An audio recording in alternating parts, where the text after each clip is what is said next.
nag-oversee sa ating club. Actually, ang club ho ng Mapandan Eagles Club, mga kuya, mga ate, kayo ho ay inspirasyon sa buong NLR5. Inspirasyon po kayo. Sapagkat kahit ho tingnan po ninyo, wala hong biruan. Kayo ho ang pinakamaraming miyembro ng NLR5. Pinapalakpakan nyo, di ba?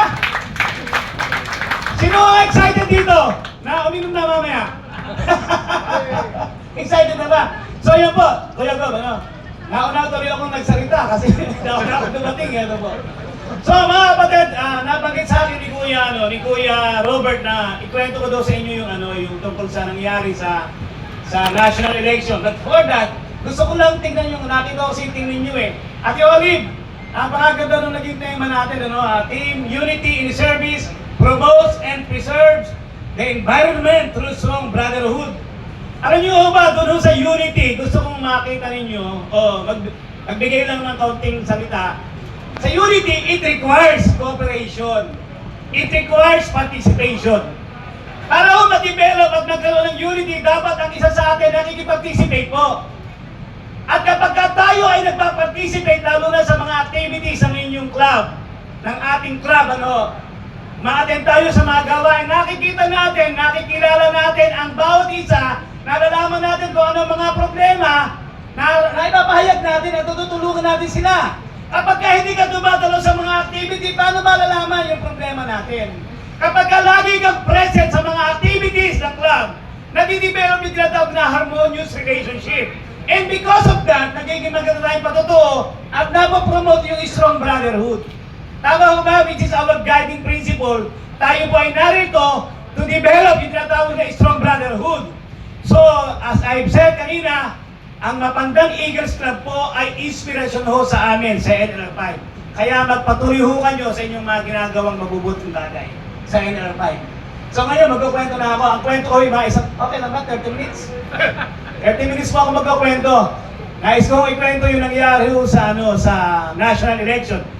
Anyway, ang Kuya Aga ho, ang ating bagong elect na national president, the youngest national president ng TFOE, DASPE, INC, sapagkat si Kuya Aga ho ay 29 years old lang. Kasi imagine that age, halos, gano'n din ako eh. Nung mga nakalipas sa taon, 29 din ho ako. Di ba? Naging 29 din.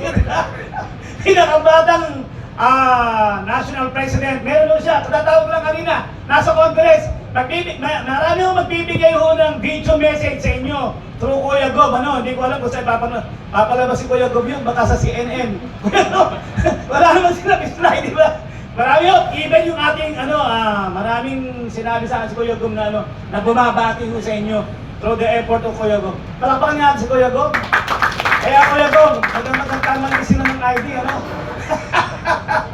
Mga kapatid, with regards sa national election, alam niyo ba na ang ating region ay muntik nang maging inactive region?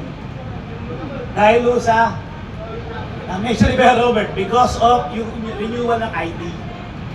Napakadami kasi nating club under NLR5 na hindi ho nag-renew.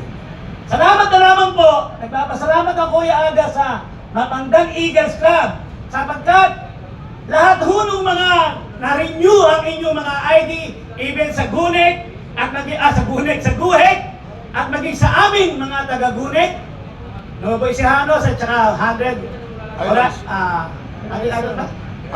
sa Canary Horizon. Tatlo lang ho kasi yung nakapag-renew. Lahat ho na yun ay bumoto ho kay Kuya Aga. Kaya tuwa ho ang Kuya Aga. Palakpakan po natin ang ating mga sarili.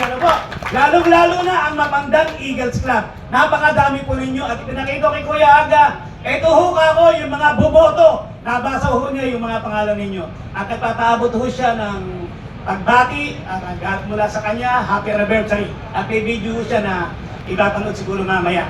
So yun po, ini-encourage ko po kayo na patuloy po nating, dapat Kuya Robert, December pa lang, ay naaasikaso na natin yung renewal. Sapagkat napakahalaga ho ng pag-renew mga kapatid. Sabi nga kay Kuya Gob, aagapan natin bilang ako ay naitalaga ninyong national, si section pa lang, si section pa lang national, Ako po ay regional secretary. Hindi ko alam kay Kuya Gob, pag ginawa akong regional secretary, ay aking Kaya nga kanina kumaming na ako sa inyo, di ba? Dahil nangangampanya na ako sa inyo sa susunod na halalan, barangay tanod ng General Tenyo Rebesia, ay uunahin natin, sisigapin natin, sikasuhin yung